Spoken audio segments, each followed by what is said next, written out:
Hello, everybody, and welcome to another episode of Poddywood.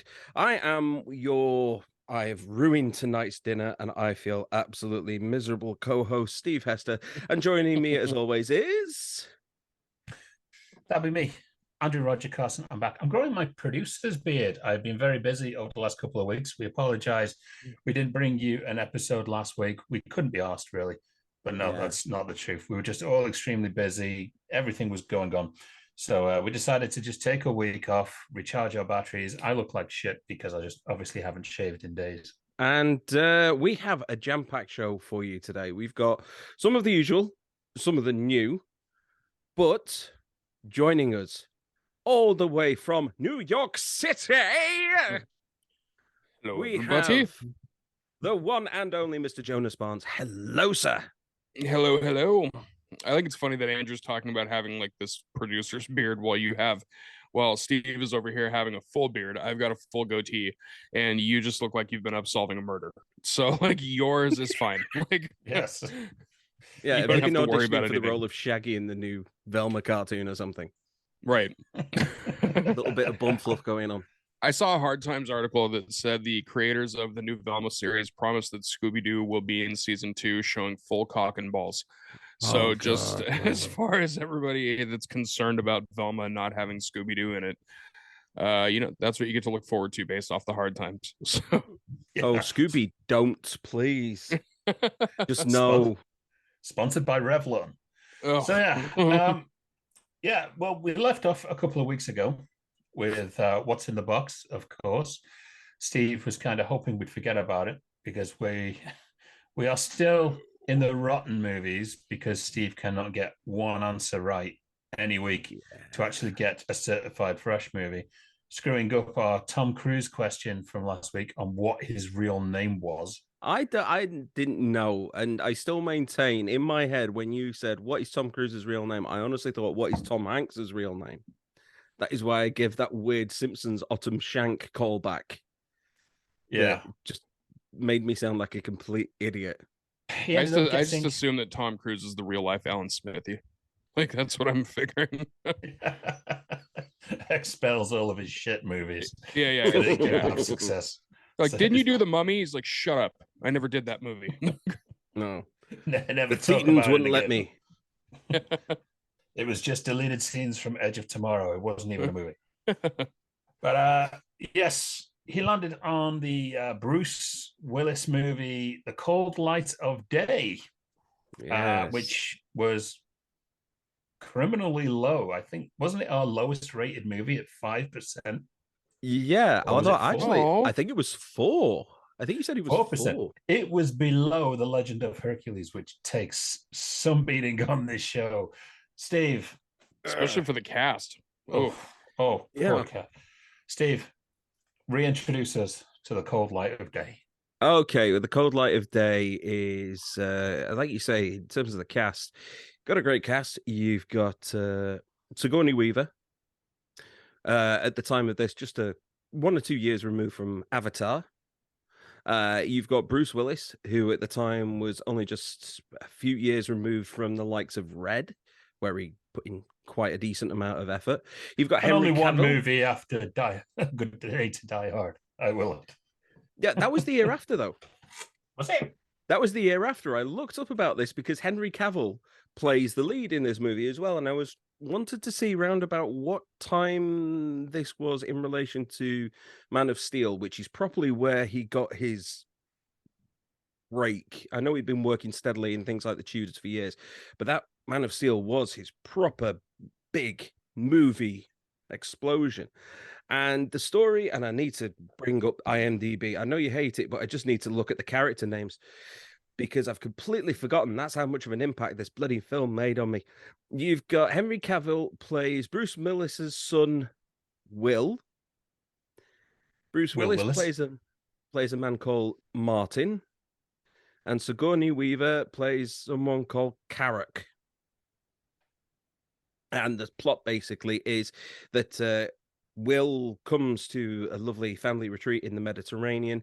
He finds out that his job is now all up in the air. His company's gone bankrupt. He goes to shore, comes back, and finds that the boat that his family on have gone.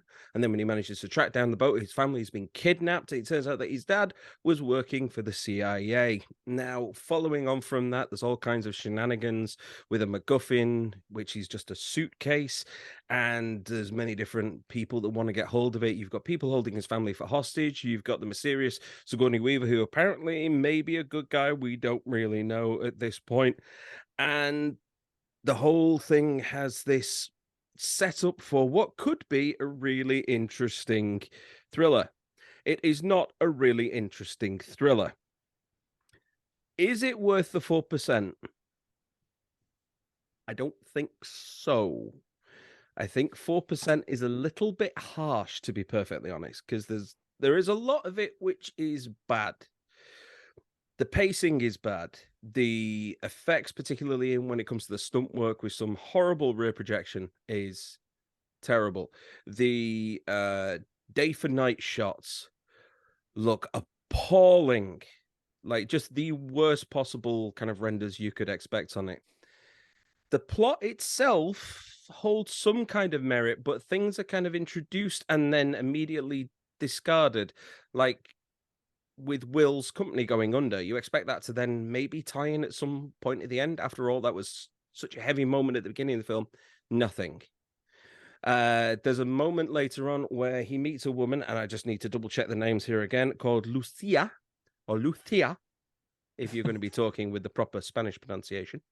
And it turns out that he is her half brother, because Willis was a naughty boy and had himself another family, which then made me absolutely piss myself when Colin Meaney shows up at the end, fresh from a Star Trek convention, and says how Willis's character was an honest man. Yeah, dude, why did he even show up at the end? Like, he just, like, that wasn't paid him. Yeah, dude, they paid him scale for like 2 hours. They were just like, here you go.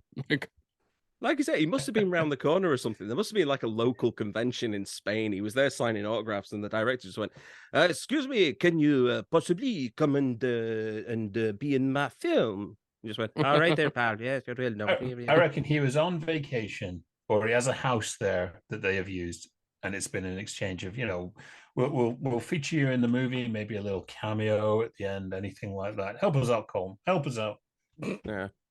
Now, I'm just going to go off on a slight tangent because we've got enough to rip the film apart. And looking at when this was released, it was released in 2012.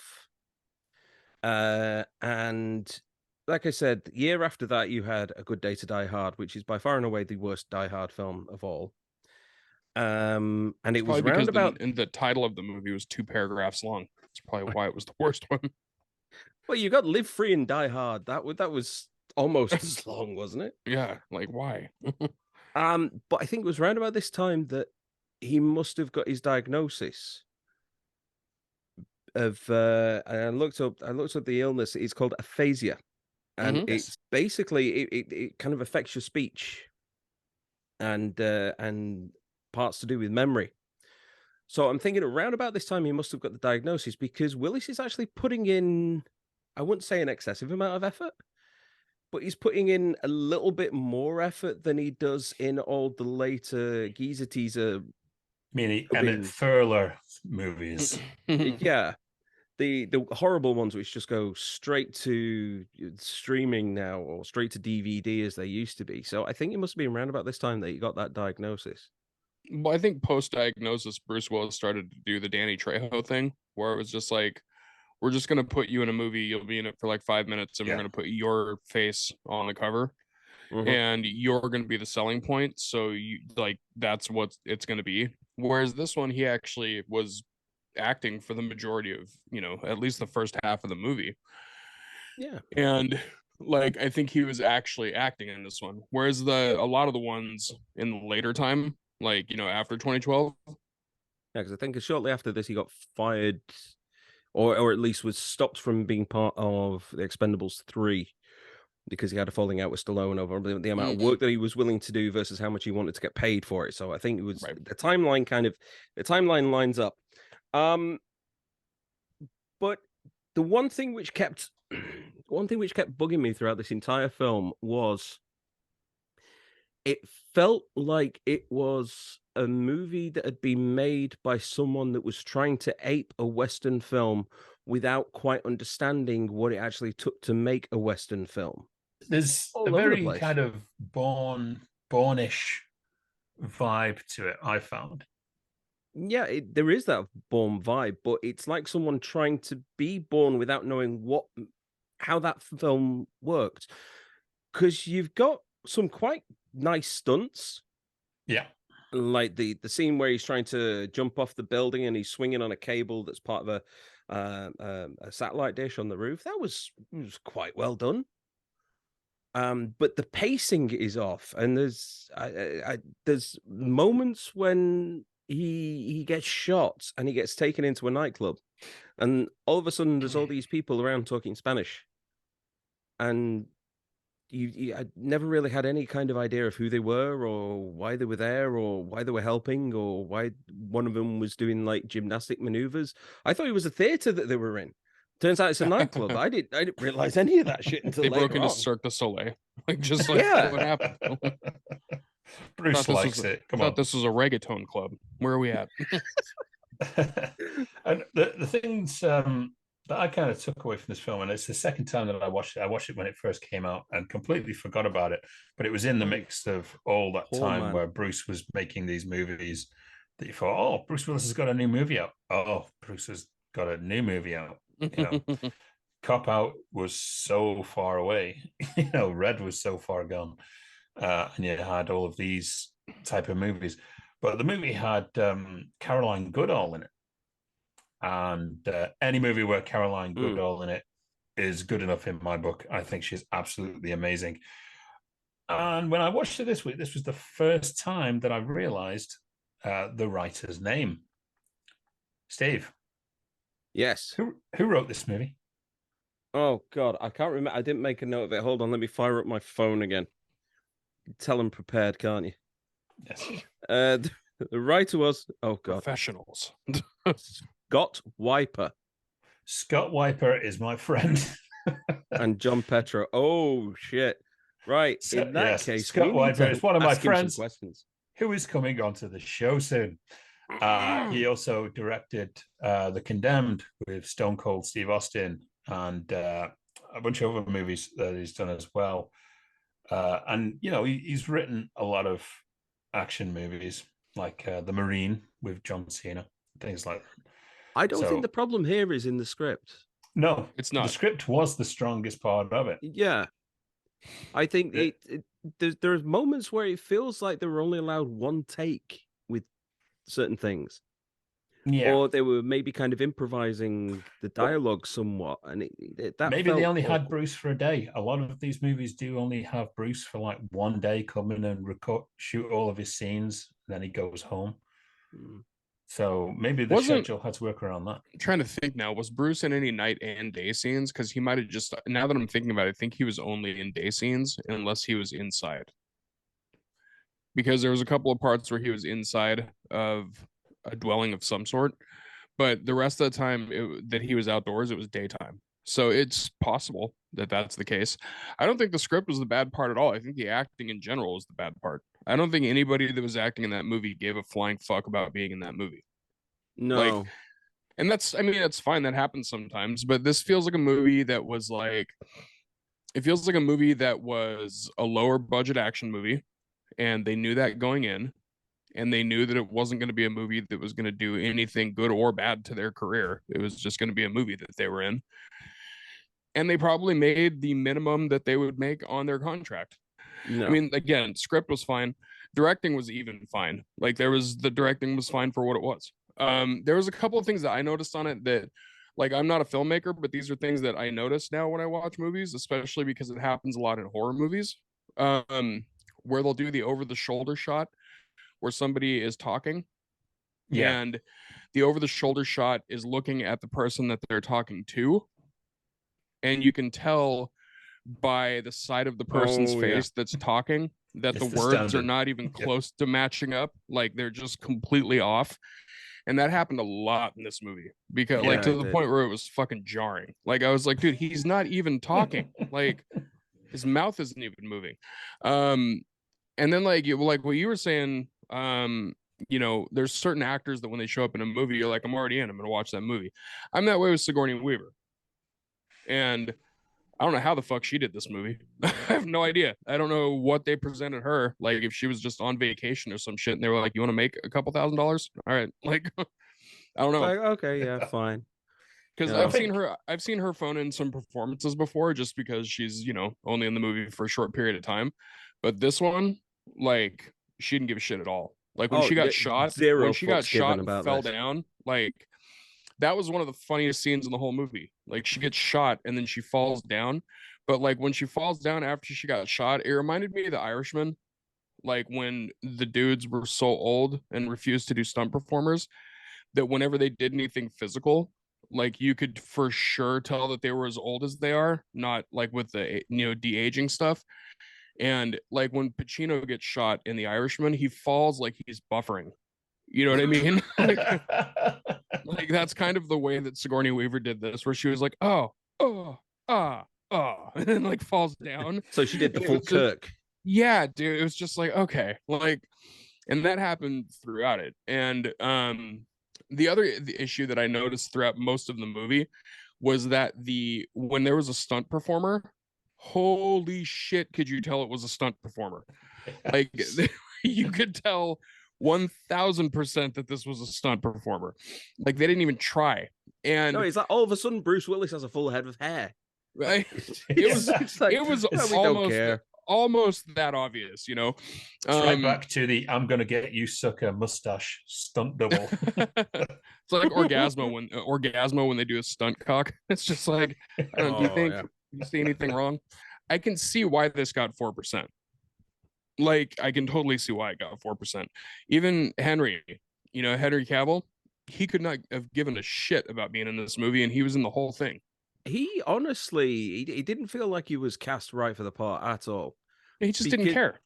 No, his performance was too kind of what's going on all the time. There was no kind of real growth until after he got shot, and even then, he doesn't feel like he's actually formed any kind of plan. He never feels like he's actually going to be able to outwit anybody. Everything that he does and everything that advances the plot around him isn't really caused by his actions. What do they call it? He's not an active protagonist. Things just are kind of happening to him and he's reacting to it. Yeah, he's just kind of there. Like he's there and he like even when he notices or like something big happens in the script that's supposed to be like a big reveal or a big twist, it's kind of like the way that he reacts to it is not the way that you would react to something that's a big reveal. Yeah. It's more like, oh, really? Like, and then he just fucks off and goes to the next scene. Like there's no, it's just like, okay.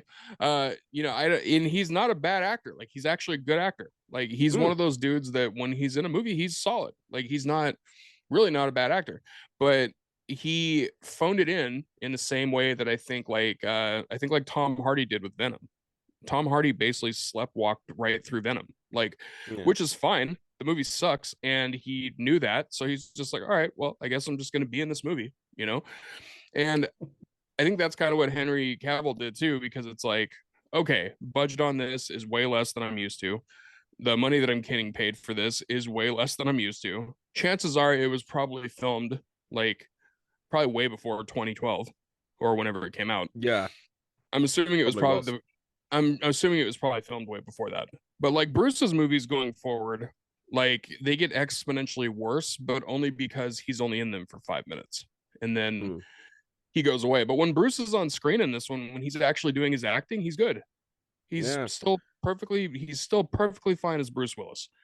As old man Bruce Willis, The only real standout in terms of the main cast, I suppose, is she's a Spanish actress. Her name is Veronica, and I know that I'm going to butcher the surname.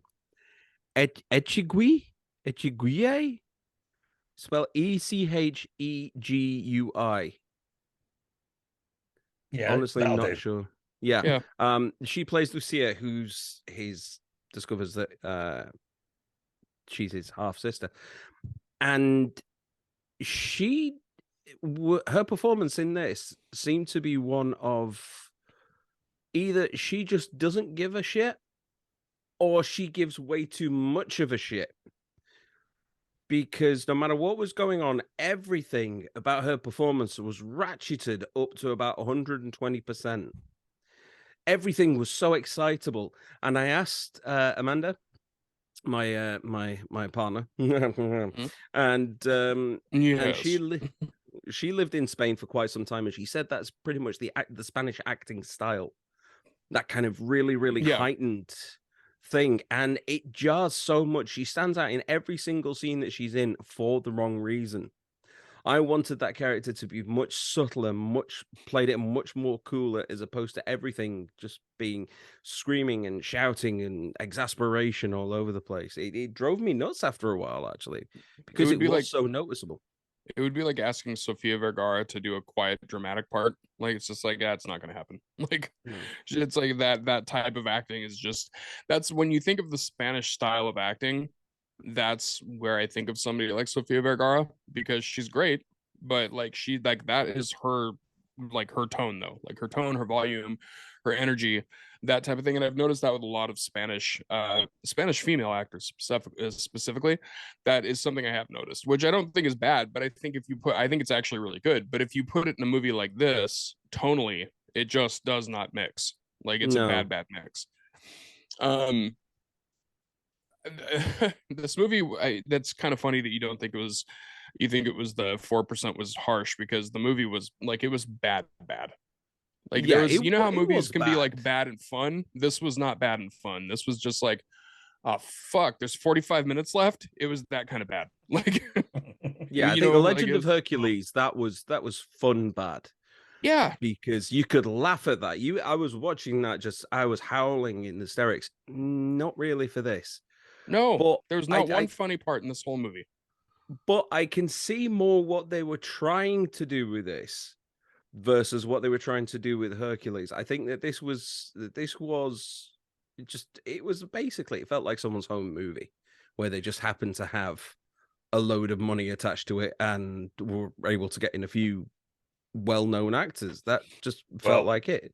Well, we've got worse examples of that coming up on this week's show, trust me. So I wanted to mention this because you mentioned The Condemned. The Condemned is the type of movie that I think this wanted to be, where it's a very common direct-to-video action script that you attach one or two names to, and you can make it good. Like, you can actually make it fun and like solid, Okay, well, that's the cold light of day for anyone wanting to go and check it out. I can't imagine why you'd want to after that critical mauling that's just happened. Don't bother. Well, rent the Bourne box set. It's the same fucking film. Just watch that. No, we're not going to do.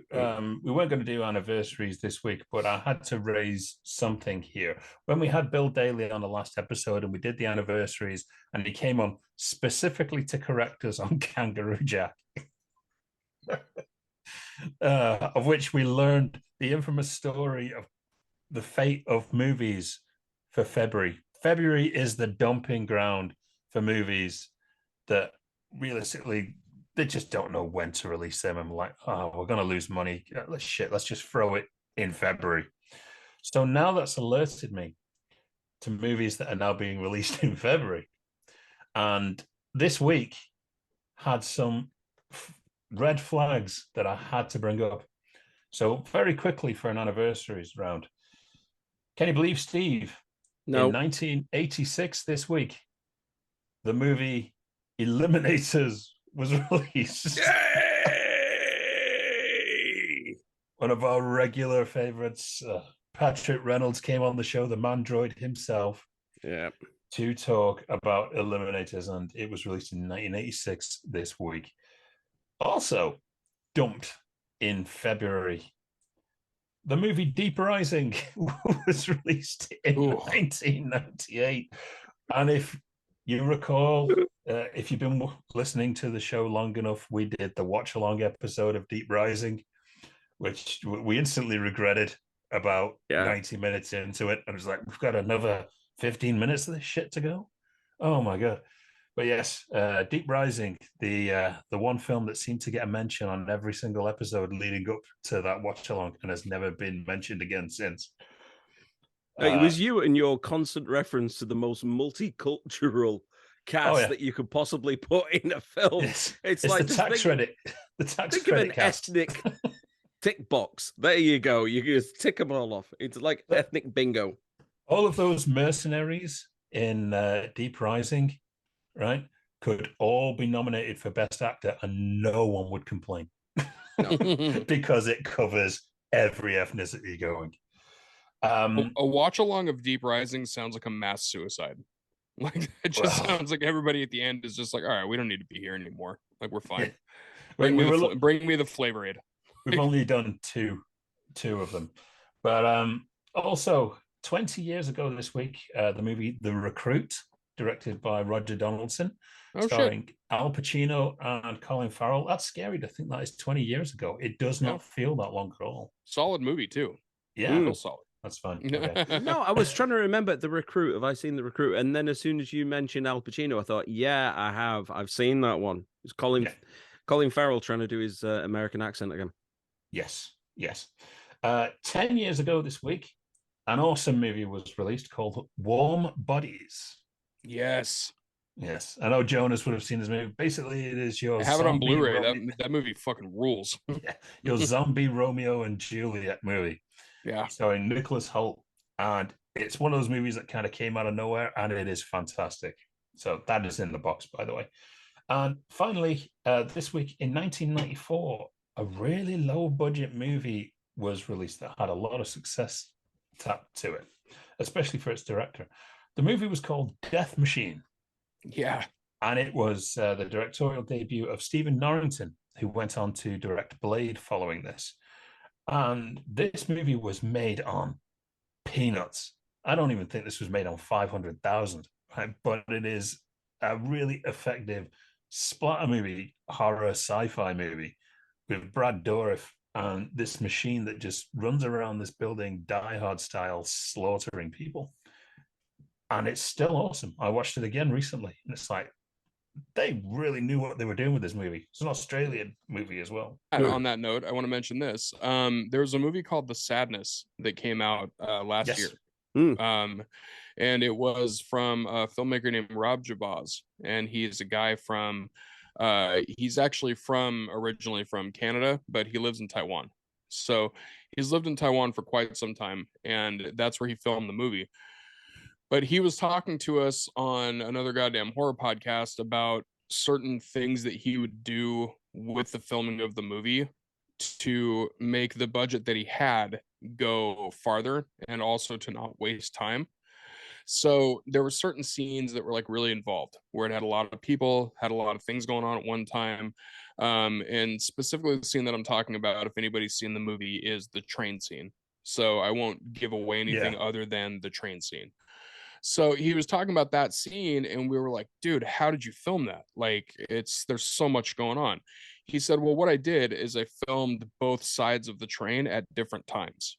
So what he did is, instead of having it all be in one big thing happening all at one time, he would film one part of it that was all this stuff, and then film the other part of it that was all this stuff, so that if anything got fucked up on either one of those things, it was easy to go in and fix. Like, because you didn't have to worry about reapplying the makeup to all these people or reapplying this to all these people. So the only parts that he really filmed together were the parts where it was specifically a couple of actors that were interacting with each other, because the rest of it's just carnage. It's a very carnage-filled scene. But if you tried to film the whole thing as one big carnage-filled scene, if even one thing got screwed up, the amount of stuff that you would have to reset and everything would be insane. Like, you'd have to reapply the fake blood, you'd have to do all these things just to make sure that it would go right. So he was looking at a lot of the scenes in the movie like that, just because of how involved they were. He was like, so if I do these things individually and then go into post-production and cut them together as they're supposed to be, then we're good. That takes away from, like, potential filming times, takes away from issues with scheduling. Like, there's just lots of little things that it fixes. And I think that applies to a lot of movies, You know, if you're gonna have to make a budget stretch or make time stretch or like do those things, like it takes just like sitting back and getting creative about it and being like, okay, how do I make this work? Not why doesn't this work? How do I make this work? You know, and I think that can go a real long way. No, it's very true. I did actually watch The Sadness. Well, I got through some of it, and then it was like, yeah, this is going to ruin my week. It's a lot. It is a lot. Yes. Speaking of a lot, since we did the last episode, I've been busy writing. I'm on 4 projects at the moment, which is taking up a ridiculous amount of my time. And I have spent basically the time with the TV or the big screen on in the background, just playing films so I don't feel alone while I'm doing all of this work. Sure. And I choose not to do it with movies that are critically acclaimed because I actually want to watch them. Yeah. So I've chose to do it with, what are these just random movies that I just pull out, put on, and just see what I can come out with, like, for the show to kind of discuss them. And as soon as I was watching them, I was like, chances are Steve may have seen maybe 1 or 2 of these movies. It's doubtful. But really I know that Jonas will have probably seen all of them. I'm a purveyor of shit cinema. So yes.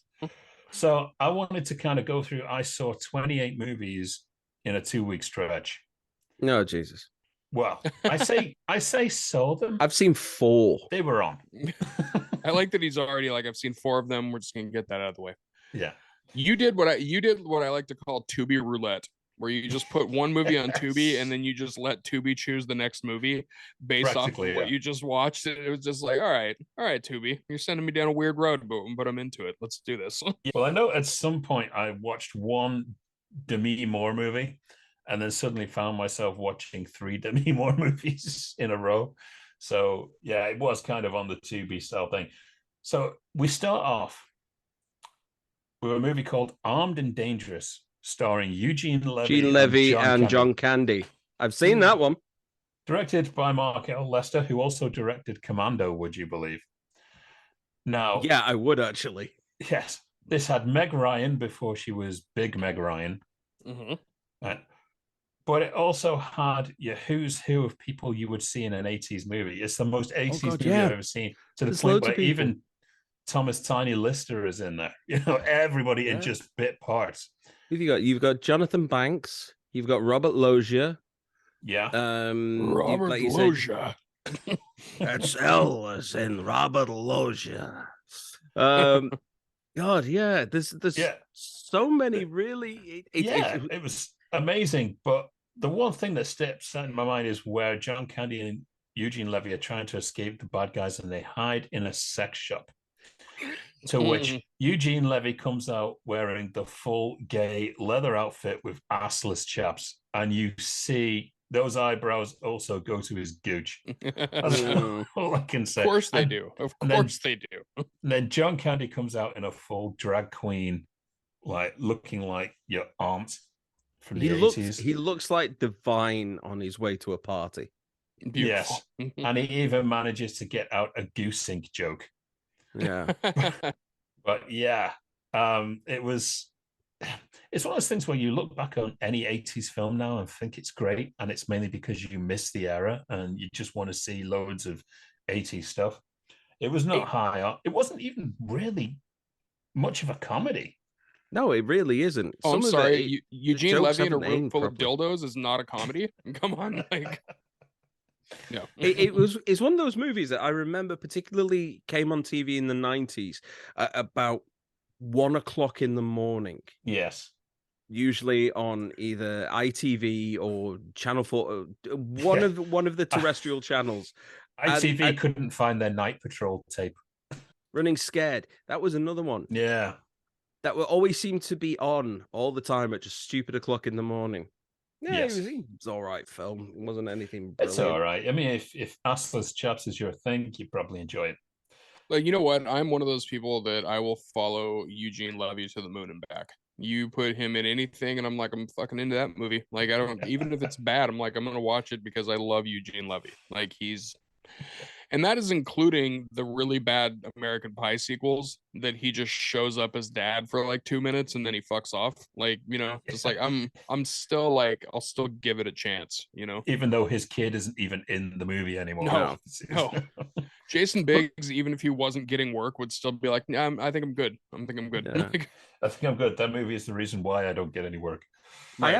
I actually watched one of the four films I watched this week. Actually, 5 films. Had Eugene Levy in it. It was Waiting for Guffman. No, Oh, that's a great movie. Yeah, it really is. Christopher Guest, one of his. You guys want to know my 80s hot take really quick? Go for it. I cannot remember one movie with Billy Crystal in it that I legitimately loved. Not a single one. Like I don't hate his movies by any means, but there's not one Billy Crystal movie where I'm like, I fucking love that movie. Not one. I have racked my brain on that because people are just like, I have a lot of friends, like a lot of filmmaker friends, a lot of like film snob friends that are like, oh yeah, remember the age of Billy Crystal? I'm like, I don't. Like I literally don't. He almost feels like a mirage. Like he just showed up and it's like, is that guy? No. Like, yeah, there's not one. Kevin Costner in Dragonfly. Underrated.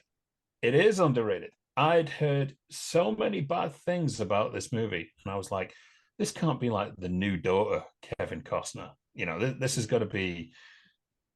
For some reason, something says I might like this, and it is a slow burner. And the twist at the end, I didn't see coming. Yeah, and it does keep you guessing. I was actually pretty entertained by Dragonfly, and I think that movie deserves to be sought out. Your thoughts?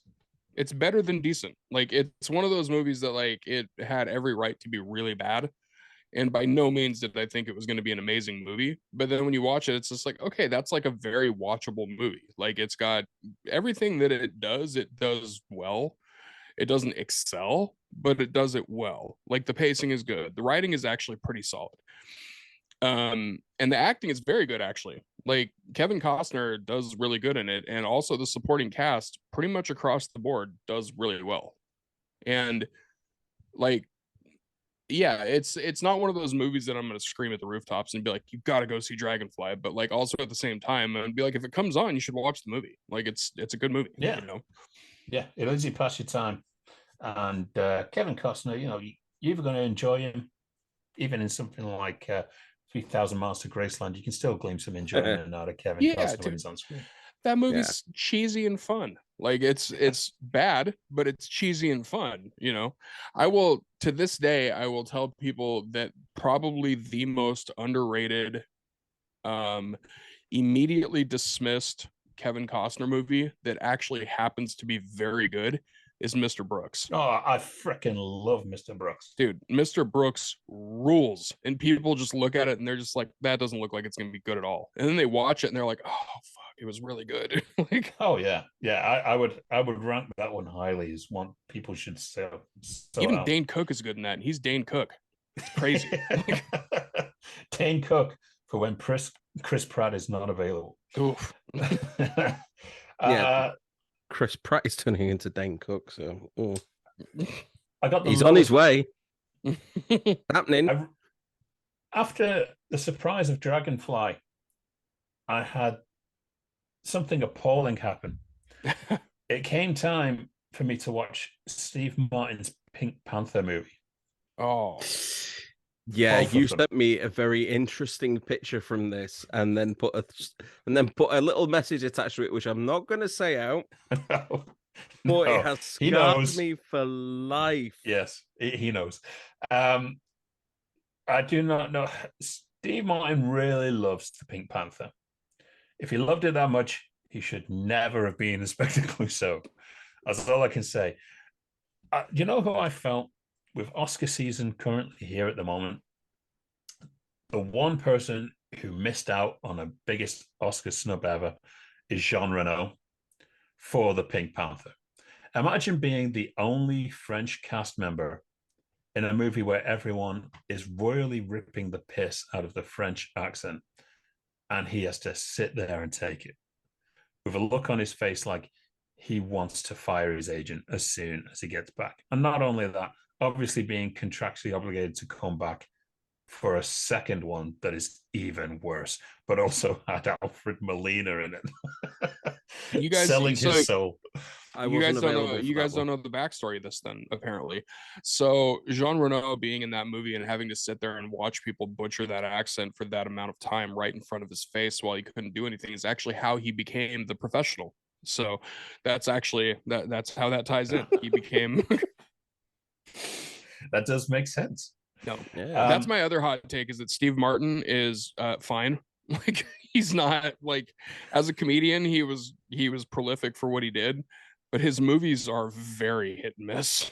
Like Yeah, more basically Way more everything miss. kind of like after the late 80s, you know, you look at the beginning, you got stuff like The Jerk, Man with Two Brains, Dead Men Don't Wear Plaid, Three Amigos even. It was just like boom, boom, boom. Oh, yes, I like the wild and crazy guy. And then he started doing those kind of quasi comedy drama things like Parenthood and LA Story. And which were people were good. like, yeah, they Mhm. were I good, love but those people movies. were like, well, where's the wild and crazy guy? Why are you trying to act kind of sensibly? You kind And of got to evolve at some point, well, you have to. You have to. but But I then you think kind of regress into this shit. Speaking of evolution, how has Steve Martin been 65 since puberty? I don't know how that happened. This guy seriously does not age. The only time I noticed he was aging, he was in a movie with Claire Danes, Shop Girl, where he's Oh yeah. playing like her love interest. And there's one scene where the lighting just shows that he is wearing excessive makeup on his face and his eyes and stuff. And it's like, oh yeah, now you look old. Because Yeah. that lighting was not kind, and I would have fired the guy who did that. But in watching the Pink Panther movies, I felt so sorry for Kevin Kline, who was smart enough to not return for the second one and be replaced by John Cleese. Oh, And John. no, Emily Mortimer. I love Emily Mortimer. That Mhm. was the woman I grew up saying, I'm going to marry Emily Mortimer one day. Yep. Yeah, when Alejandro Nivola disappears mysteriously in the trunk of my car. Emily Mortimer, oh my God, she is there basically for the sex jokes, you know, put in these positions, literally these positions. That's just like, oh my God, what are you doing? The second one, you have Andy Garcia and I don't feel any Alfred sorrow for Molina. Andy Garcia because he was in the Ghostbusters reboot. So, you know, he knows what he's doing. He needed the money. Yeah. And Alfred Molina. These movies seem to exist just for people to do that completely puzzled by stupidity take, which happens every single person in the movie multiple times. As soon as Steve Martin does something, they just look like, Yep. yeah. And that is Yeah. how the movie exists, just Yeah. for them. There is no funny jokes. They spend a painful 2.5 minutes on a joke of how Steve Martin says hamburger in the French accent. Hamburger. Yeah, which is so dumb. There's an American comedian named Hamburger. He already does that. Like, Yeah. that's his joke. All right, leave it alone.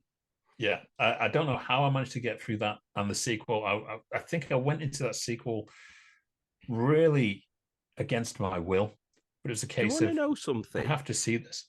You've watched so many films over the last fortnight, and I've only watched a few. But in terms of actual quality, the films which I've watched are overall kicking your film's ass. Well, yeah, I it's actually feel because better about myself at the moment. I'm always going to say I hate shitting on people's movies, but the one thing I hate even more is shitting on people's movie if you haven't actually bothered to watch it yourself. Right? And sometimes you just have to go through this stuff just to see. And there's loads of people out there who have said some of these films are really great, you know, to me and say you should watch it. And then I watch it and think, what the hell have you put me through? And one example of that, and it is not to shit on Pat Proft at all, because I love Pat Proft and I love David Zucker as well. Jane Austen's Mafia was one of the most painful things I've ever had to watch as a spoof of The Godfather. Painful because it was also Lloyd Bridges' last ever movie. Yeah. And that was kind of the segue into those disaster movie, epic movie, Meet the Spartans type people that makes It was crime the against cinema. end of the classic spoof Yeah. time frame. It really was. It was the gateway for the younger generation to come in and ruin everything. Was wide open because I don't know, the jokes weren't there anymore, and the people No. that were trying to keep the old ways alive were just missing far more than they were hitting. So as soon as Loaded Weapon 1 passed, that was it. Spoof. There was nothing left. Spy Hard, apart from the fantastic Weird Al Yankovic opening number, was a painful slog to get through. Yeah. And every movie after that, including the movie that came after Jane Austen's Mafia. By the way, Dracula Dead and Loving It is actually a very good spoof. I have an amazing story to tell you about that. Because Robert Brown, a producer that I know, was one of the producers on that, and said it was one of the most fun experiences they ever had in doing a film. Dude, it's such a fun movie. And the stake through the heart scene where they did not tell that actor the force of that blood that was going to come out. Oh, the blood geyser? Yeah. Yeah. And they're like, do it again. No, I think she's dead. No, let's be sure. Do it again. And that also again. The actress in there, Amy Yazbek, she was one of my, like, straight up one of my favorite actresses during that time period. Absolutely loved it when she showed up. I was like, fuck yeah. Like, I was so happy about it. I know Amy. I'm gonna have to get Amy on the show. I'm gonna have to ask her. She's got to have some fantastic stories, especially about John Ritter. Oh yeah, that would be awesome. I do miss John Ritter. So that was painful. Step up here. In 1999, we had a movie called Body Shots, and that was the next movie on the list, which was from New Line Cinema. And sounds very familiar. Yeah, it had every indie star and Jerry O'Connell. So you had Tara Reid. Every indie star. Let's go. And Jerry O'Connell. Yeah. Tara Reid before she made her career fighting sharks. And, her tits falling out. Made a career doing that? I feel like that was after the career. Yeah. You had Amanda Peet. You had, a load of the indie stars of the day. And it's the story of Tara Reid claiming that Jerry O'Connell raped her on this after this night out, and it then becomes a whole thing of like, is she telling the truth? Is Jerry O'Connell telling the truth? And it's all done in a very Ferris Bueller style way, where the cast would suddenly start talking to the camera and and giving their thoughts on it, and it's very bizarrely done. Tara Reid only appeared to actually go naked in this movie, which is the only movie she has agreed to be naked in, because of it fit the actual rape scene and the character. Sure. Is this a comedy or a drama? It's a drama. Right, it's very there was a lot of movies that came out around that day, like 200 Cigarettes and Last Days of Disco, and all of these movies where it was this Generation X actors all kind of being compiled together in these types of movies.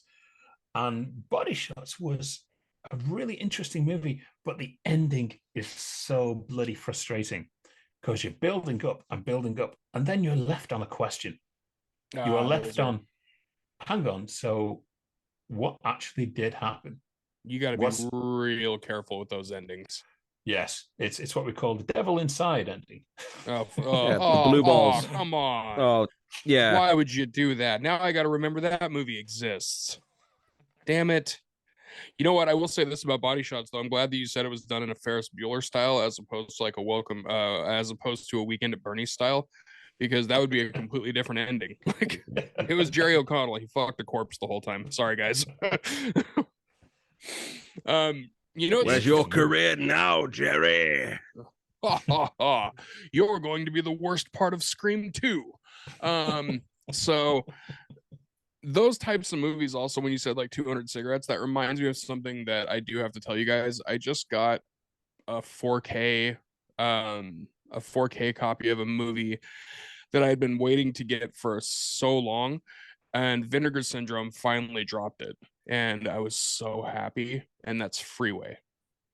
Oh, Kiefer Sutherland and Reese Witherspoon. I Yeah. love that movie. Kiefer Sutherland, Reese Witherspoon, and Natasha Lyonne. Yes. And also a guy who shows up, and whenever he shows up in a movie, he makes that movie better. Bokeem Woodbine.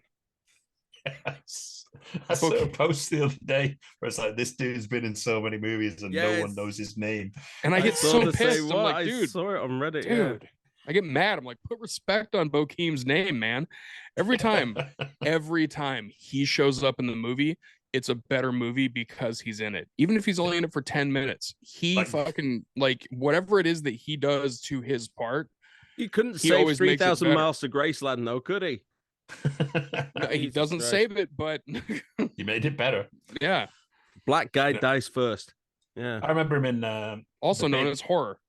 Yeah. He was one of the best characters in The Big Hit, which is a movie with Mark Wahlberg and Lou Diamond Phillips. Lou Diamond Phillips owned that movie. Yep. He was hilarious in it in a way that you would not expect Lou Diamond Phillips to be hilarious and completely off the chain. But yeah, Bokeem Woodbine is basically like addicted to porn, and every other scene you just see him there on Antonio Sabato's couch whacking one out. Some porn that he's rented from the store. But that's not a shock. I'll do it. Yep. That's not a shock. He's also a dude, you hand him a script and he's like, I don't even need to read it. I'll do it. That's cool. Like he doesn't even care. Also, I think when people look at him, the reason that they don't recognize him is because his entire face is Forrest Whitaker eyes. You know what I mean? Like he kind of has that whole look where everybody's just like, I've seen this guy before, but I don't know exactly where. Like his face is very not symmetrical. I love that one guy, you guys. I did. Oh my god. It's all faces Forrest Whitaker eyes. It's because you're thinking about it, you know I'm not wrong. It'll be interesting now to see if he shows up in any of these other movies on the list. Moving on from there. Real serious movie, a movie called Ghosts of Mississippi. I know that movie too. Yeah, we starred Alec Baldwin, Whoopi Goldberg, James Woods in an Oscar-nominated role. And this is a movie that kind of gets forgotten about. You know, it's one of those Deep South movies based on a true story where James Woods' character basically shot a black civil rights worker. He was obviously a member of the Klan. It's very racial tension because obviously it's down in Mississippi. And Whoopi Goldberg is the guy's wife who got shot. And she is campaigning for like 20 years to get justice and have this retrial because it was a very, racist time when the original trial went out, and it practically got thrown out of court. So Alec Baldwin, like 20 years later, I think it is, suddenly shows up and says, I'm going to take on this case, much to the annoyance of my wife, Virginia Madsen, who just seems annoyed about everything in every movie that she's in nowadays. And it's a true story of, trying to take down James Woods in court, who is in the old age makeup. And James Woods is spectacular in this movie, pure like evil. The confidence he comes out with his racism and his character is really, really eye-catching. Almost like it's real. Almost like it is real. I hate that James Woods is a good actor. I do. He's a very, very, very good actor. And he's a miserable piece of shit as a person. Like, just the worst. And every time I see him in a movie, I'm like, fuck, he's still good. Like, every time, too. Yeah. Yeah, you listen to him in Disney's Hercules, and you're like, shit. I know. There was a movie I saw him do where he played, it was a true story, and he played Carl Panzram, and it's called Killer, A Journal of Murder. And it was a true story of, he was just a really... Carl Panzram was vicious. Yeah. He was probably one of the worst serial killers of all time. And I won't go off on this because we won't have the time, but I will say that the reason that he was one of the nastiest serial killers of all time is because he was truly one of the ones that hated humanity. Like he Yeah. didn't, it wasn't just that he had a thing against women or a thing against gays or a thing against, minorities or whatever. Like he straight up fucking hated people. Like Yes. he did not want people to exist. So his entire motive for killing people is, I just don't want you to be alive. Like it just, Yeah. he was the worst person. Do you want to know something that is probably more kind of honest in a way? It Because is it's like it just applies to everyone. I don't care if you're what kind young, of old, gender you male, are. female, it Yeah. doesn't matter. Nope. Yeah. Yep. And he also, Fuck and that's you. also why he didn't have an MO. He literally would just kill indiscriminately. And then when they put him in prison, they were like, no, you better keep me here because I'll go out and kill more people. They're like, you're like not helping yourself, dude. He's like, I don't give a fuck. I'll kill more people. Like he was so angry. Well, I'll tell you what. I mean, Ghost of Mississippi is a great movie, and I believe it was from Castle Rock and released through Warner Brothers. Even Bill said it was a great movie.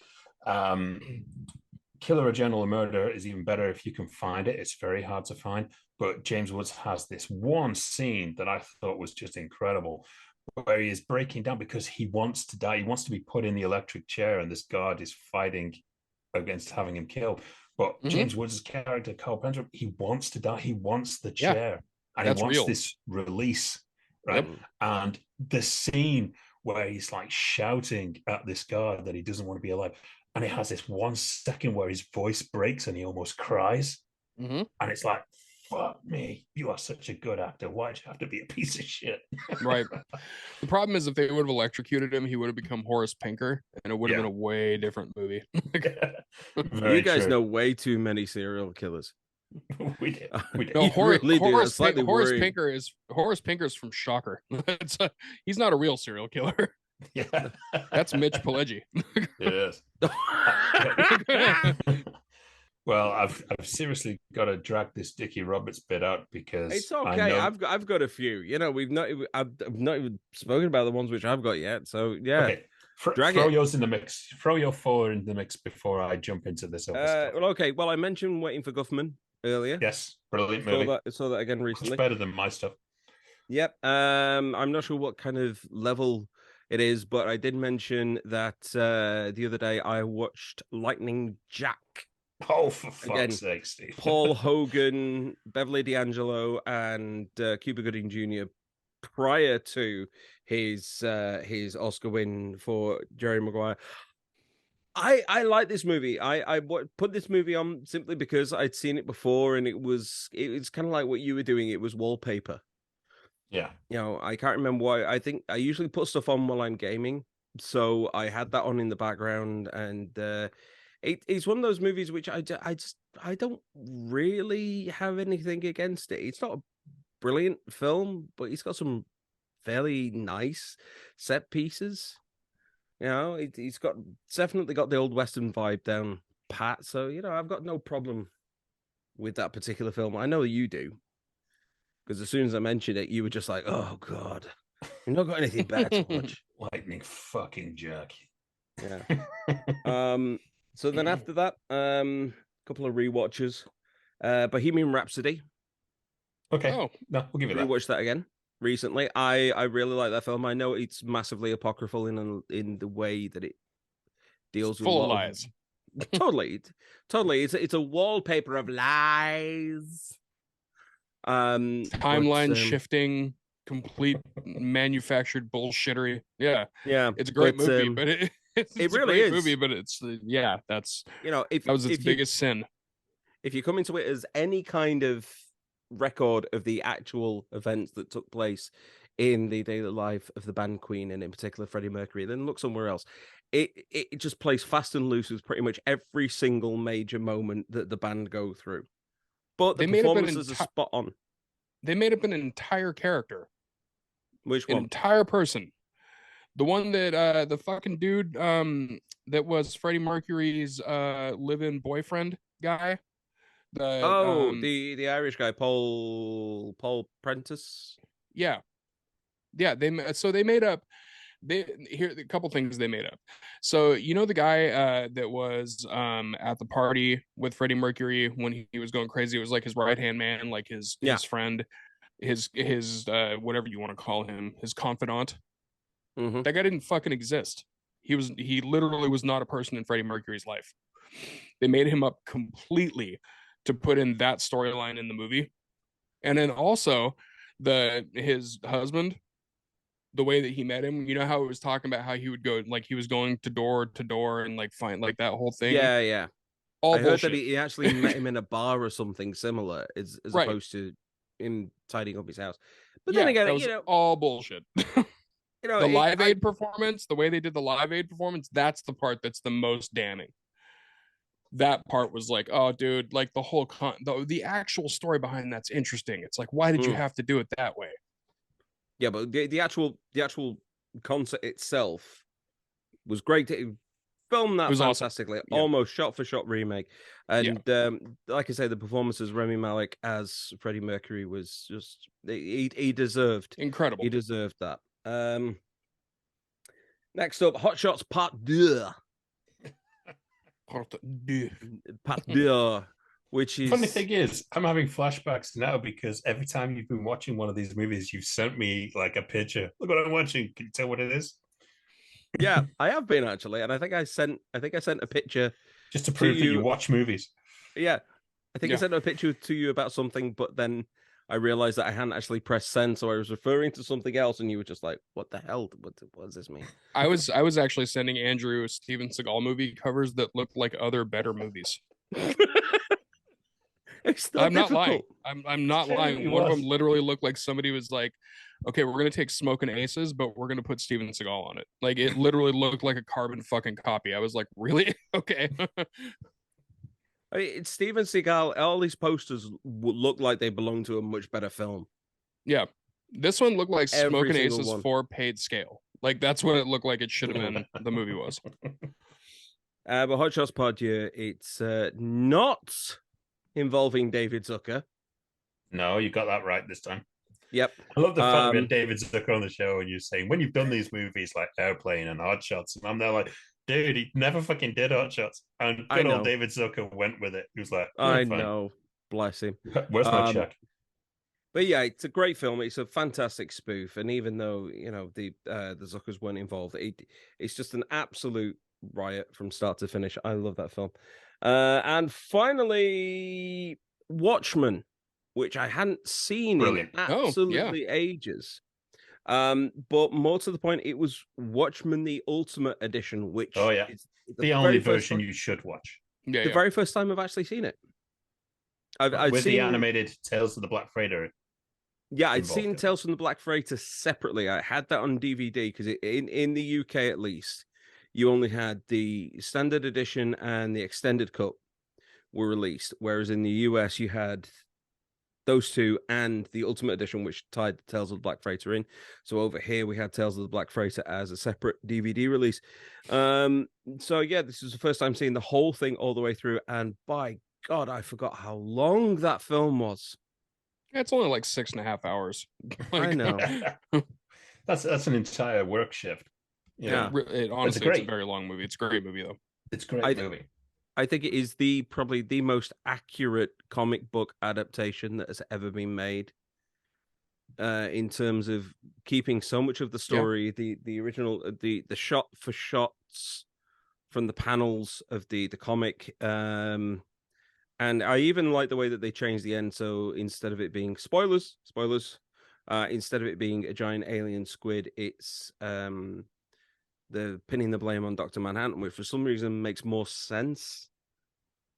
Than having the big bad be Cthulhu. Yeah. Yeah. It does, you know, pin it on Dr. Manhattan. That way everyone can turn on him and then he goes. It makes more sense. But yeah, I did read a quote actually while I was looking up stuff about it, and apparently Christopher Nolan said that it was a movie that was made too soon, and I can honestly believe that. If it was released exactly how it is with the cast, the direction, and everything today, I think this would have been the perfect time for it, and it would have been 10 times more respected than it actually was upon its original release in 2009. That's true. Apart from Lightning Jack, all of your movies were on a much higher plateau than the stuff that I was watching. Real quick before you get back into yours, Andrew. I watched a lot of good movies this last month, but I only had one that was super disappointing. So can I tell you guys that one specifically? Do. It was one that I had high hopes for because of the inclusion of one of the actors who is somebody that I will follow to the grave. I will follow him to any movie that he does, and he kind of fucked me on this one, but I'll give him a pass. It's a movie called Mind Cage. Is this the Martin Lawrence movie? Yeah, it's the Martin Lawrence movie. And here's the thing. Martin Lawrence is not the one that does badly in the movie. Martin Lawrence does fucking fine. He just plays it as a straight-laced, grizzled detective. It's Malkovich, isn't it? Yeah, Malkovich could not give a fuck about being in this movie. Like, this movie had all the pieces to be a really solid, even if direct-to-video, like, psychological thriller. All the pieces were there. John Malkovich, I've never seen him sleep through a part like he did in this. Like, and he was a significant part too. He was basically the Hannibal Lecter of the movie. He fucking tanked the movie. And I've never seen him do that. I've seen him be in some shitty movies. Like, I've for sure done. He's done that, and he's usually the standout. I don't know why he didn't give a fuck about this movie, but honestly, his character wasn't that great. But even at that, he could have taken the shitty character and made it way better. But the fact that Martin Lawrence did better than John Malkovich makes me just go, am I asleep? This is a dream, right? Because that's not a sentence that should exist in the English language. There's no way that should be that Martin Lawrence outacted John Malkovich. That felt weird coming out of my face. I don't know how this happened. But yeah, I felt super bad. I think he must have just been getting paid peanuts for that part or something, because yeah, it was sad, because like I said, he was in 3/4 of that movie, and it just was not good. Running through, we had One Night at McCool's. I remember that one. A movie which would have been better if Liv Tyler was not the actress in that movie. I reckon they should have just gone with somebody else. Woody Allen's The Curse of the Jade Scorpion. Which was Woody Allen's most expensive movie. That's his highest budgeted movie. And he wasn't supposed to be the star of it. He was trying to get Jack Nicholson or maybe someone like Paul Newman or someone like that, and no one could take it, so he decided to do it. So seeing him be the romantic interest for Helen Hunt is quite something to behold. Speaking of Dimension, Cursed. Cursed. Starring the Generation X crowd and probably, was it Jesse Eisenstein, whatever his name is. Lex Luthor. In one of his earliest roles, with Christina Ricci, the beautiful Judy Greer in one of the most demeaning performances I think she's ever been in. Yep. Joshua Jackson, pretty much all of the kids of Generation X, the Dawson's Creek crowd, in a movie about werewolves in Los Angeles, in Hollywood, around movie sets, but a movie that was 90% rebooted after the movie was shot. Yep. Where executives basically spun the movie around and said, no, we're going to completely change this, even though you've already shot and practically are ready to finish editing this movie together. Yeah. Now you need to go and reshoot a different... They completely fucked over Wes Craven's movie. It was not... And the most damning part of the whole thing is what they did to the werewolf transformation, because they originally had Rick Baker. Yes. And then the Weinsteins came in and they fired Rick Baker, who was making an incredible transformation, and they put it with this weird, shitty iMovie CGI. It was the worst CGI transformation, werewolf transformation I think I've ever seen. The Weinsteins doing something horrible? They would never. Really? They would never. Okay, so fair. They did rape this movie. All right, they did. Like, so, just saying. Like, but yeah, that was the biggest issue. Is the visual effects were destroyed. And to be honest, it's a very, very bizarre movie. And the strange thing is, I watched this movie, I saw the end of it, and I'd only realized that I'd seen the end of it before. When I was in LA once, and I think it was on Stars on one of the movie channels, and it was just on the TV as I was getting ready, and I was like, what is this movie? And yeah, it seemed interesting. And then I watched the entire thing.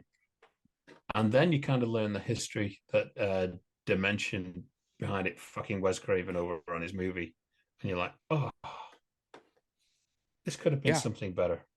Mm-hmm. It's the bastard child of Wes Craven's career, because it's the one that has his name on it as the director. So he gets shit for it. Not like one of those stupid Wes Craven Presents movies. You know, like Wes Craven Presents Dracula 2 or whatever the fuck. It wasn't one of those. It was one that actually said he directed it. And it's like, that ain't my movie. I didn't make that shit. Like, that's not at all. There was an Eva Mendes movie called Live, which had a very, very interesting thing. Basically, it was about reality TV, and she was a producer for a TV network. And she comes out with this idea to have live Russian roulette show. And it's done very much like Series 7, The Contenders, with these six, obviously, because it's Russian roulette, six contestants from all different backgrounds coming on this show to play Russian roulette live. And obviously, five of them walk away with money. One of them obviously gets their brains blown out. You got Jeffrey Dean Morgan in there as one of them. And it's a very, actually pretty good satire on the American reality TV type thing. And I was surprised that this was actually good. You know, and if you've seen Series 7, The Contenders, which was kind of similar, where they're doing the reality manhunt style show where you've just basically got to go and kill these other people, and that's a pretty good movie as well. And this is kind of not an official follow-on, but it's in that same vein. And I've got to admit, the moments where they're doing the Russian roulette scenes on this show, where it's almost like a Britain's Got Talent style thing for someone blowing their brains out, the tension. It's actually the Great British Brain Off. Is actually what it is. Brilliant. But I've got to admit, the tension in those scenes is so well done, because no spoilers for people who will hunt this movie out. It was released in 2007. It is played really, really well leading up to it, and you never guess who the person is. It just comes out of the blue like a Russian roulette game would. You know, but it's something that I would recommend. Jonas, I think you'd actually like it. So I was when you said the name and you said it was an Eva Mendes movie, I was very confused, because I was pretty sure that I've masturbated to every Eva Mendes movie. So like that one escaped my left my mind. I was like, I don't remember that one at all. Well, now you've got one more. Yeah, 2007 as well. That's a definite year, isn't it? That we keep kind of circling back to that somehow. Yeah. But unfortunately, it's not certified fresh, so it's not in the box. There was a weird triple bill of Demi Moore movies. One called Passion of Mind, which was released direct to video here in the UK in the year 2000, where she plays a character who has a life in the daytime. When she goes to sleep, she's got a life in another country. So she's like in France during the daytime, and then when she goes to sleep at night, she's got a life in the US, in New York. And it's kind of this love story. She meets these two guys. One is Stellan Skarsgård himself, got Skarsgård in there.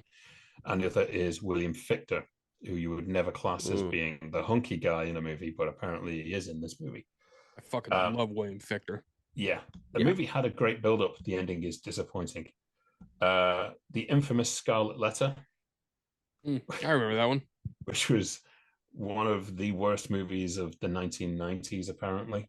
But everyone is acting their ass off. Gary Oldman, Demi Moore, Robert Duvall, in possibly the worst wig you will ever see Robert Duvall wear in a movie.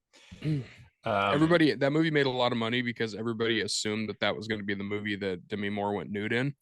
So they were like, I'm going to see it. And they got out of the movie. They're like, ugh, it was terrible. Yeah. They just left. We only saw one boob.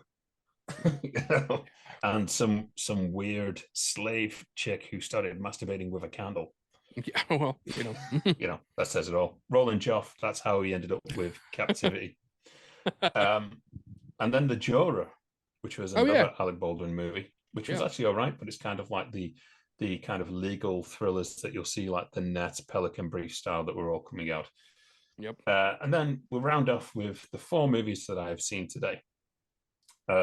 He Said, She Said, starring Kevin Bacon and Elizabeth McGovern from 1991. Interesting premise. It is all about a relationship kind of starting and breaking down, but from 2 different viewpoints. So halfway through the movie, you're watching the movie and it's from Kevin Bacon's viewpoint, and then halfway through the movie it switches to Elizabeth McGovern's viewpoint. And it's very well done because both stories are kind of different, and you've also got an early Sharon Stone appearance in there. Also, we had fuck me. I needed to be in a certain frame of mind for today. So I had to watch 3 of the worst things I probably could have watched. And the first one was Arena. Arena was a movie where Samuel L. Jackson runs an illegal online fight to the death tournament, keeping people prisoner, one of them being Kellen Lutz. From Hercules. From Hercules. Yeah, the Legend of Hercules. This movie, the mountain of charisma that he is. Yeah. Samuel L. Jackson must have had a weekend off and a lot of money to get.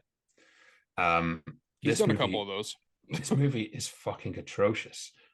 Worse, I will posit this to you, Steve. Seek this movie out because it is the only movie that is worse graphics than Mortal Kombat Annihilation.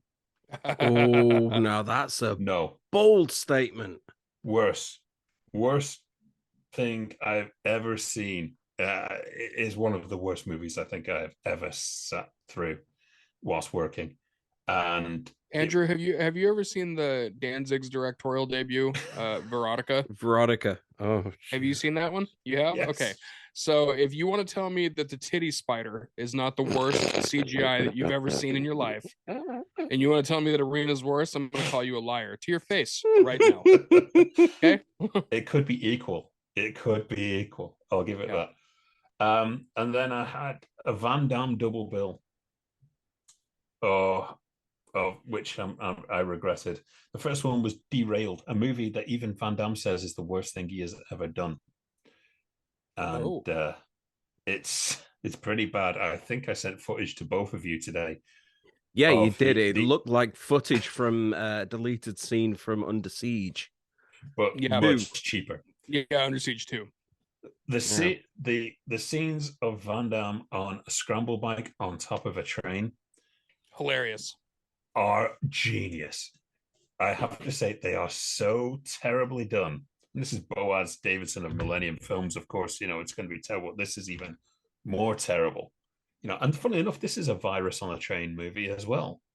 So it's a Die-Hard virus on a train that is basically like the Cassandra Crossing, but with only Van Damme as the only person of note in the movie. I just liked how when Van Damme came through the side of the window of the train, it was very much like, surprise, motherfucker. Like, straight up, the way that he landed was just like, whoa, immediately into stance. It was like, God damn. Like, yeah, he should have done a split by the side of the window and broke it with his dick. Yeah, at this point, why not? Why not? And then it goes to the last movie, which I watched from the fact we were setting up the show, Van Damme in a movie called In Hell, which is another Van Damme in prison movie that is a lot worse than Death Warrant. But you have every kind of trope in there that you would see in a prison movie. And they're really trying. Ringo Lam directed this, which is a damning thing for Ringo Lam's career. But the only other name in there that I recognized straight away was Lawrence Taylor from NFL. I kind of thought, did they save the money because he was already in prison? when they were making this movie. So fantastic possibility. And also, you know what, Lawrence Taylor, I've only seen him in one other movie, and it was Any Given Sunday. Yeah, which he was great in. Yeah, he was awesome in that. But this is definitely like definitely post concussion Lawrence Taylor, like for sure. You know what I mean? Like there's no way that he was in his right mind doing that one.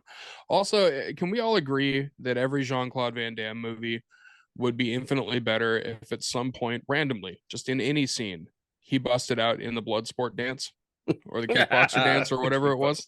Yeah, the kickboxer dance. Like if just right exactly right in the middle of In Hell, like everybody's all like sweaty and trying to survive, and he just busts out the kickboxer dance. Everybody's like, fuck, all right. Like, yeah. Did you see two of the prisoners just near him, just decide, like the prison bitches are just there going, ooh yeah, ooh. Exactly, yeah. Just bust out the kickboxer dance.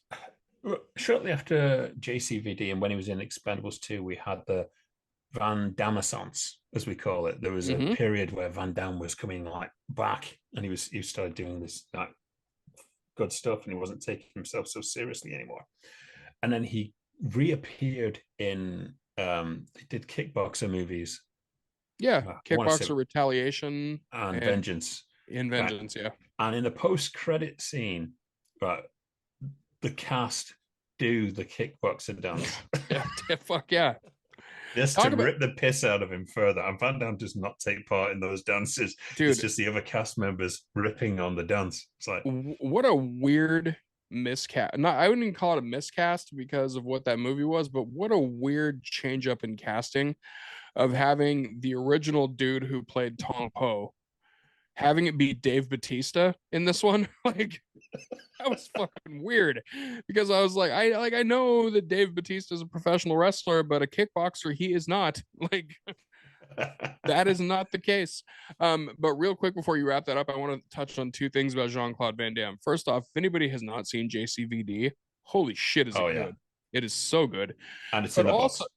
But also, Jean-Claude Van Damme got certifiably fucked by Amazon because Jean-Claude Van Johnson is one of the funniest series that I have ever seen, of a person who just knows what his career is at, like knows the point, and he's just like, fuck it, we don't have to take this seriously at all. And then it is magic. Like, it works so good. It is. Like, I've got to admit, I instantly wanted more as soon as I saw that series. Instantly. But he was so brilliant. He's the best person I've ever seen sending themselves up. When he goes undercover and he still starts talking about how awesome Time Cop is to every single person he meets. And when he goes to do the splits and he can only get halfway there, and you can like hear his groin tearing, and it's just like, and he keeps trying to push it. But like, one of the best parts in it is when he's in that restaurant in Brooklyn or whatever it is, where it's called Dry, and they just give you a brick of dry ramen, and he keeps on being like, can you give me some water? They're like, nah, dude, we're called Dry, that's what we do. And he's like, yeah, but I need water for this. And he's like, wait a minute, are you that guy? You're here for a movie, blah blah blah. And then Jean-Claude Van Damme goes, no, dude, I'm not Nicolas Cage. And then he goes, ugh, I thought you were Nicolas Cage. And then he just walks off. Like, as if like, I don't give a shit about you. I thought you were Nicolas Cage. Ugh. Come on, Amazon. We need another series of Jean-Claude Van Johnson. It's one of the best shows you've had. Season 2 for sure. It was so good. Have you seen that yet, Steve? No, I haven't. And speaking of JCVD, that came out around about 2009, I want to say. I bought the DVD when I was performing in Edinburgh, but I never got around to actually watching it. It just languished in my DVD stand for ages, and then I ended up selling it off because I was just having a clear out. So no, I really it's worth actually. I think it's worth a lot of money now too. I think you kind of fucked yourself on that one. Oh God, no! It's in the box though, Steve. You will get to it eventually. It's so good. Oh, right. I guess speaking of what's in the box, it's that point of the show. It is. But before we hop onto what's in the box, there's just one thing that I would want to go over. I posed a question to the fine people of Reddit and Twitter, and Twitter wasn't interested. Yes. But the Redditors out there properly came together. The thing was, I watched Ghostbusters again recently because it is one of my all-time favorite movies. And when I was a kid, I hated Walter Peck.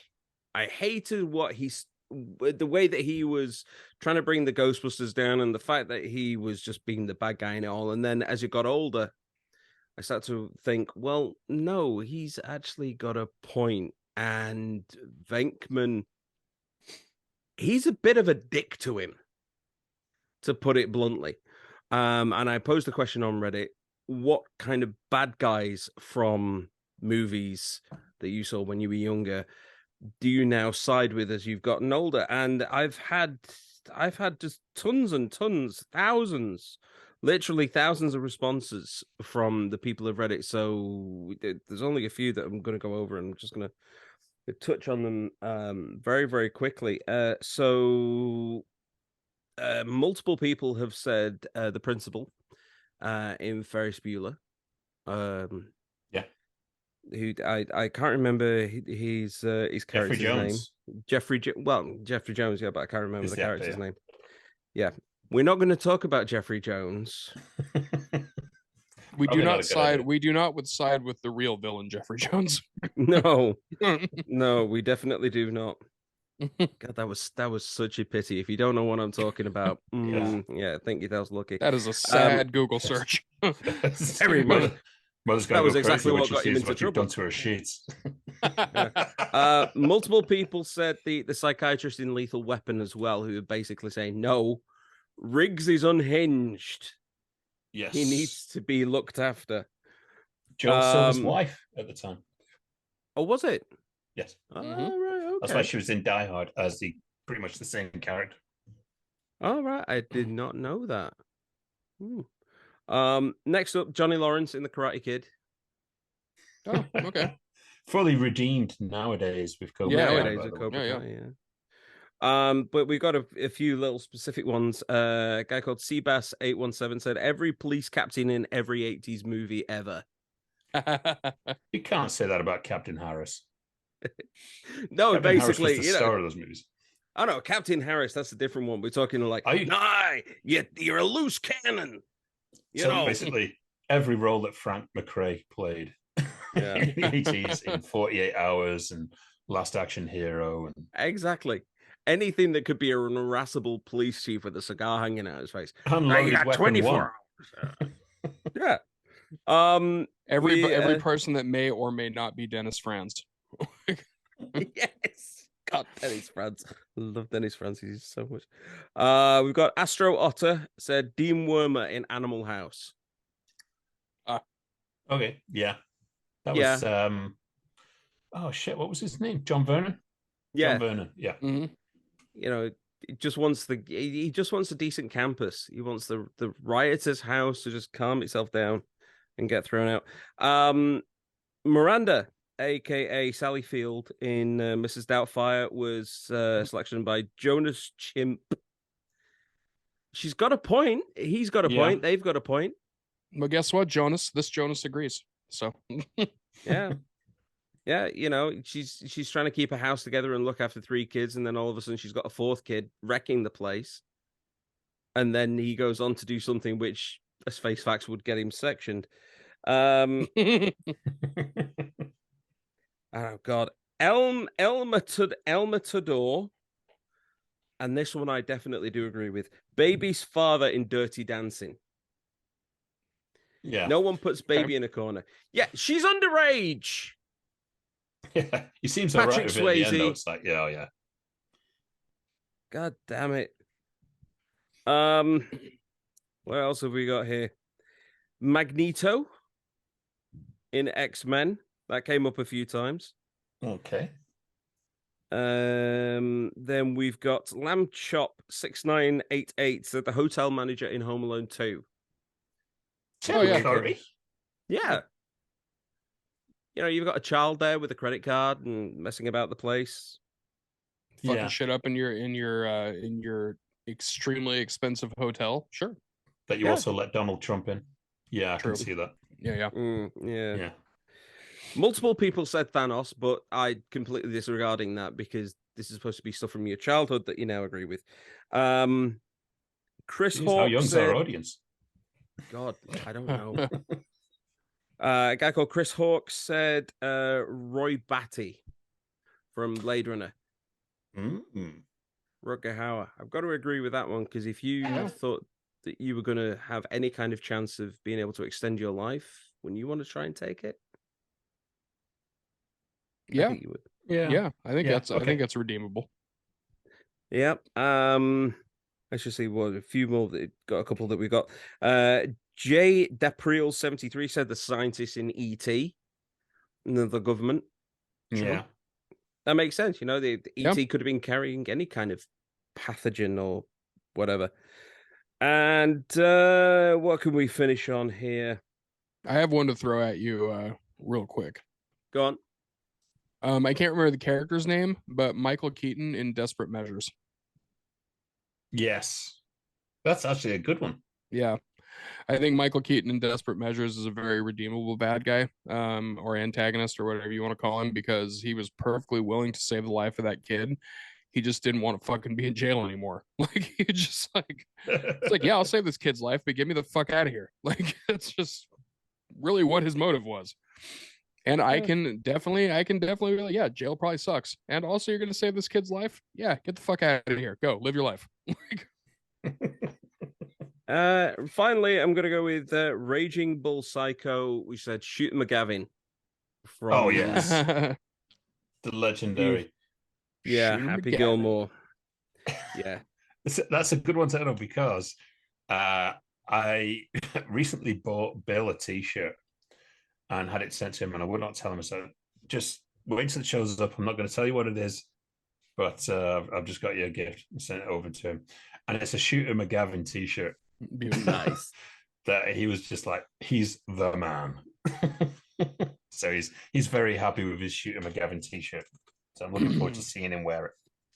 Well, with that in mind, before we go on to what's in the box proper, I just want to thank everyone on Reddit for taking part in that. We've got thank you, Redditors. several thousand responses, so yay. We'll have to think of something else to try and top that one next time. Definitely. But we will throw one out on over the course of the next week. We expect some really good responses, and we'll read them out on our show next week. Yes. Okay. What's in the box? All right, Steve. I've got to talk about this, dude. Right. I can't do this rotten shit anymore. I really can't do it. We've done it now for so long. I don't see an end to it coming if we keep on it. The whole point of what's in the box was for you, the everyman, to look at these critically acclaimed films and either disagree or agree. And there's no fun in just watching universally fucking hated movies. Yeah, well, it's you giving me because questions. Everybody like, knows their shit. What is Tom Cruise's real name? No, I don't know Tom Cruise's real name. No one knows Tom Cruise's real name. I bet he doesn't Tom even Hanks. know his crew name. I know. That's the level that we're working Tom Cruise's with. real name is locked in a safe deposit box on the top floor of the Church of Scientology building. Yeah, that's what it is. It's tattooed on David Miscavige's inner thigh. Yeah. His actual real name is Les Grossman, so that's what it is. So listen, we've got to go back to the fresh. Okay, we have to do it. I'm making an executive decision. It was you don't have a question, do you? I do have a question. I have a whole card full of questions, but I just can't do it anymore. I cannot do the rotten movies because I'm besieged by rotten movies at the moment, and I want to talk something that is actually good in the eyes of some. So I'll go back into the box. Yeah, well, you're diving into the box. You know, you're saying, "Oh, I can't do it anymore." The last time we did the box, you were only pulling out all that before sunset bullshit. So yeah, that happened once, and then I recommended that you watch the sequel afterwards. That only happened once, and the only other time we've done something like that was when you got Flags of Our Fathers, and I said you had to watch Letters from Iwo Jima after it. Yeah, to be fair though, I did enjoy those. If you put the space between them, the impact is lost.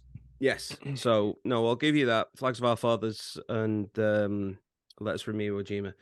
Definitely recommend that you watch them.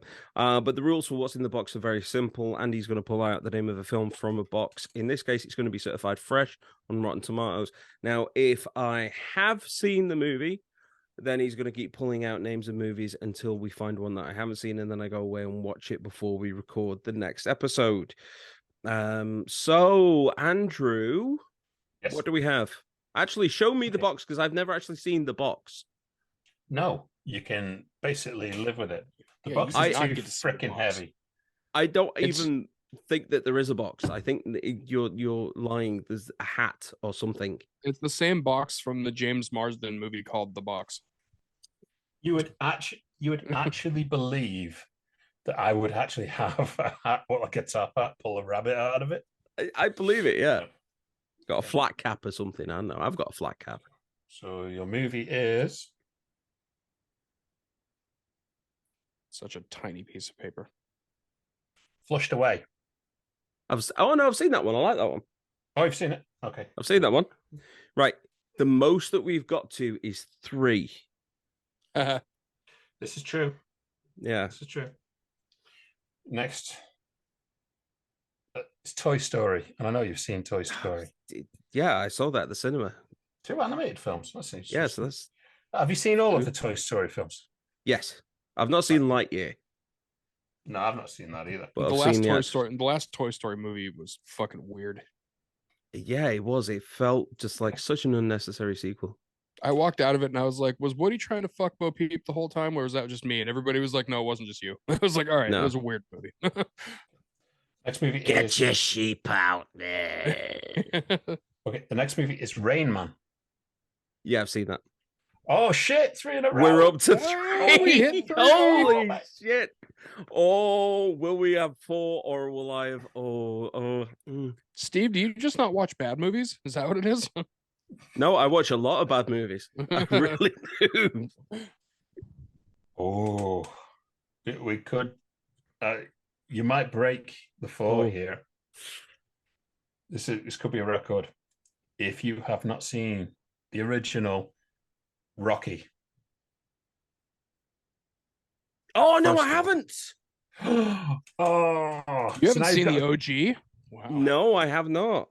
As a matter of fact, I've not seen any of them. haven't you? No. You've never seen a Rocky movie? No, This is the lower I've working. seen like I was so clips sure from you. 4 and stuff, but no. I was so sure you were going to break the 4. I thought he's got to have seen Rocky. Everyone I know has seen Rocky. You I have know, not dude, seen. I know babies that have seen Rocky. Like, No, man. Well, to be honest, yeah, there it is. You know, the movie that blasted Sly Stallone into superstardom. that ties in really well, guys, because Creed 3, is it Creed 3? Creed 3 is Yeah. coming up soon. It's Oh, coming yeah. out soon. Yeah, that's true. coming out in February. Okay, so Rocky, I believe that's 1976, I think. It's a classic. It really is.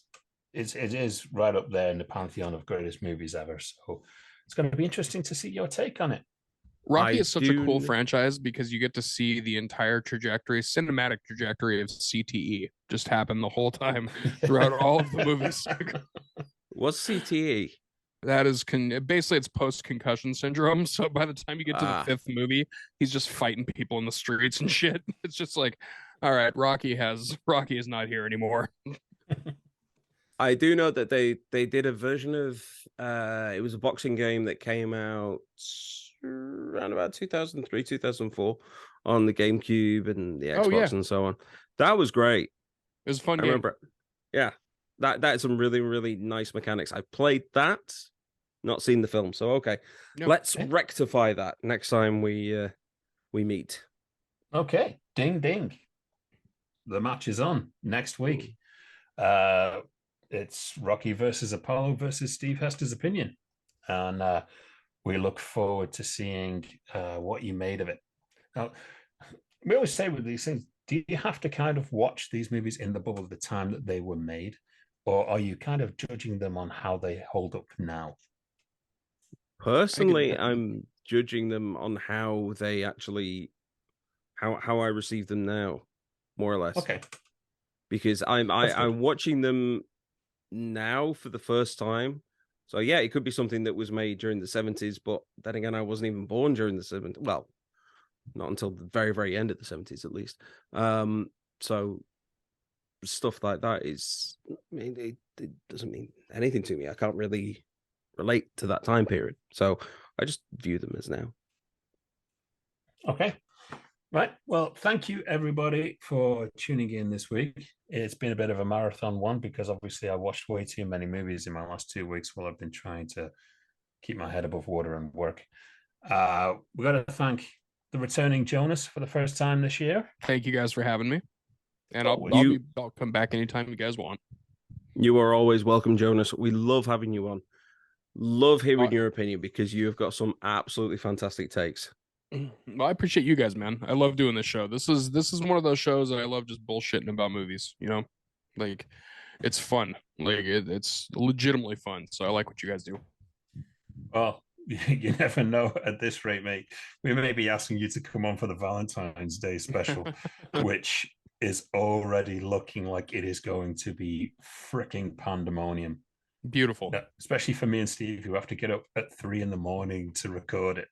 Dude, I'm down for some Valentine's chaos. Yeah. I actually may watch the movie Valentine tonight because I'm looking at it on my Blu-ray shelf and I'm like, it's actually a good slasher. Oh, yeah. Is it the 3D version? No, that's My Bloody Valentine. This is the one that right. came out right around the same time as like Urban Legend and all those. Okay. And it's a solid slasher. Yeah, you should just watch this really terrible, from what I can tell, British slasher movie called Slaughter High. Oh, I fucking love Slaughter High. It's terrible, and I love it. It is shockingly bad. Yeah. It's pure shit, and it's great because of that. It's the music is incredibly shit. Yeah.